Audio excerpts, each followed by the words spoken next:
Hello, welcome everyone. Thank you for joining us today. My name's Ben Cripps, and I'm going to play the role of a nervous manager today. And to my left, I've got my colleague, Martin. He's going to play the role of a pizza-loving developer.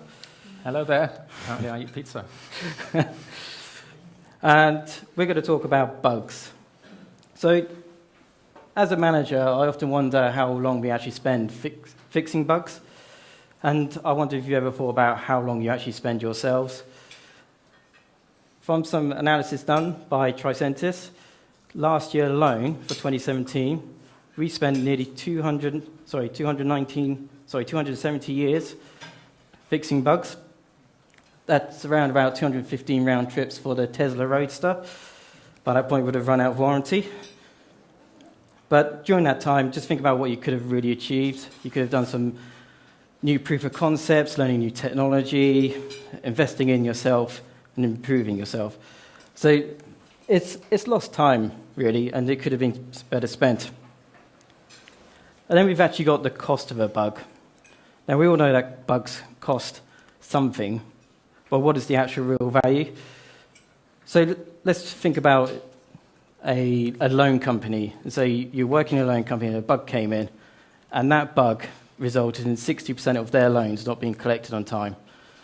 What could the impact of that actually be? Well, we actually know that from real life, because it happened before last year. And it was for a company called Provident Financial. And the bug was introduced as part of a nearly £22 million department overhaul. And the bug alone just cost £120 million in lost profit for 2017. A big number. But it gets worse than that. On top of that, in just one single day, they lost £1.7 billion in market capital. That's a lot of money to lose in one day. And it's a scary number to think about. That actually also cost the chap his job as well, unfortunately. So masses of loss there. Will it ever happen again? Well, of course it will. And unfortunately, we've seen it recently in the press as well. The poor TSP developers getting it left, right, and centre, no doubt. And you've got all this public interest as well going on. You've got Twitter, Facebook, national press just hounding these people. And they put screenshots like that online, which probably doesn't help their confidence either. And it also damages their own reputation within the business. Some scary things to think about there. So what really happens on release day? Well, there's me drinking champagne, my hard-earned champagne with the CEO and client. But at the same time, I'm trying to hold the door back of all the bugs that are building up behind the scenes. And I've got the QA team working away, finding these last-minute issues, and then pushing it down into the basement where Martin is eating pizza with his colleagues. So Martin, what is the secret to finding these bugs in the various environments and sorting them out? Thank you, Ben. So let's have a look at what life is like for a developer. And actually, it's mostly good. I mean, if you can ignore the pizza and the copious amounts of fizzy drink and the fact that for some strange reason it's rather dark. Obviously, we are all kept in the dark. The main thing to note, really, is that you've got that nice TV screen in front of him, monitor, with lots of useful information for him. I mean, I as a developer, I actually have multiple monitors, but I will have my IDE in there. I have my development environment with my editor and syntax color highlighting, so I never miss a bracket or a semicolon. I've got the compiler that catches lots of things for me. I've got, my JUnit tests or other tests that will run and keep me honest. And if all else fails, I can whip out the debugger and I can step through the whole program line by line if I wish to, setting breakpoints and understand in detail what is going on. So overall, not bad, but apart from when I get called in to look at production and the problems that arise there. So what is the difference between what we see in development and what we see in production? So typically in production environments, and I don't know how this relates to you, production environments are pretty locked down. You can't just see under the covers and see what's going on. You can't, unfortunately, just attach your debugger and slow down somebody's business transaction that they're trying to do just while you try and follow what's going on. And also it is a fact of life that you will have real-world users using your system in ways that you never even thought or anticipated. And in production, unlike in development, we have to basically rely on log files. That is the main means by which we find out what is happening in production. So are log files the answer? Well, not really. They have some serious limitations, which I'm sure you're familiar with. Just to preface this slide, some friends of ours that we know of did some analysis of about 500,000 Java projects on GitHub, and they looked for the patterns in the way that exceptions are handled. And most of the bars are fairly obvious. You either print something out or you throw it again. But it's that middle bar, the green one, that is significant, which is that 20% of catch blocks are empty. So there is no prospect of that ever escaping into the outside world into a log file that anybody might ever pick it up. It's just gone.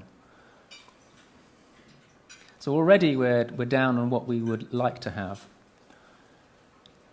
Next, as I'm sure probably most of you do as well, debug and trace and those kind of levels of logging are actually typically switched off in production for performance overhead reasons. And you're left with the sort of the info warn in an error, the higher level logging. So already we lost 20%, and now we've lost another 2/3 in terms of useful information. And then we get on to the fact that over half the log messages that we do have don't actually have much in the way of context. They don't have any values of variables. They're just something happened. And if you add all that up, what you end up with is approximately, I don't know, about 13% of logs are actually useful by the time you've taken out all those categories. They also did a questionnaire, and they asked people, how much of time do you spend spent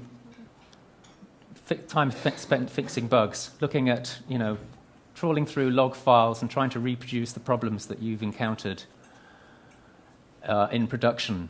And it turned out that on average 25% of their time was what they spent, which if you think about it is over a day a week is spent trying to fix production-related bugs. And that's both, as I say, trawling through log files and trying to reproduce the problem. And I'm sure this kind of situation is probably familiar to a lot of you. Critical issue, can't reproduce, and you just go round and round and round the loop. Forever, potentially. So where have we got to? Just a quick recap. Despite our best efforts, we know that bugs can and will happen and will escape from development environment into production. Your development environment has got plenty of capability. You have all the tools that you could ever want to debug issues effectively. But in production, unfortunately, it's a different story. We're still using a technology really that's decades old to try and solve production problems. So, we want this new hope, don't we? Well, there is new hope. Imagine the visibility that you could have if you had something like this. And if I can whip out my trusty little lightsaber, not sure it's going to really work. Is it going to work? Ooh, I don't know. I can see it. Oh, well, never mind. I'll have to take that one back. Imagine having the details that we've got a null pointer exception. Remember that one we had with TSB we saw earlier? We can see how many times it's been thrown over time. We can imagine having a full stack trace where you can see where the problem was thrown in terms of the little far symbol and where it was caught with the little bottle symbol. We can have all the source code and imagine being able to click on any variable within that source code and actually see the variable that was present at the time. I don't know if any of you have ever done sort of Unix or Linux programming, and you've had a core file and you get a complete snapshot of the state of the system at the time of the error. Well, it's the same kind of theory, but no files that you have to deal with, where you get a complete trace of everything that was in play, in scope, at the time of the exception. And then imagine on top that you could categorize all these exceptions in terms of which ones have arrived today, or which ones have been new today, or which ones are database errors or network errors, or whatever category that you can dream up, and plot graphs of how many times they've come in, attach them to a particular application or a deployment. So you can say, well, version 1.2 introduced this exception, and it went away in version 1.4. You can imagine being able to link all of this to other tools. So, for example, you could raise a ticket in Jira out of the back of this, or send an email to the correct team to say this exception was raised in a package of yours, so please go and have a look at it. You could even link it in with your, something like your Jenkins CI/CD pipeline, and have this as a sort of gatekeeper to say, actually, during this deployment, you had too many exceptions, we're going to fail this deployment. The good news is that you don't have to imagine it. This actually does exist today. And if you'd like to know more, if I have a look at those links, or there's a talk being given next week. It'll be 7 p.m. unfortunately in the UK on the 16th of May for Get Your Java Jedi Powers with Eric Mazel. And if you're feeling really keen and really interested, we're very friendly. Come and have a chat with us and have a demonstration, if you like, of what it can really do on Stand B4. And that is the end of my talk. Thank you very much for listening. Thank you.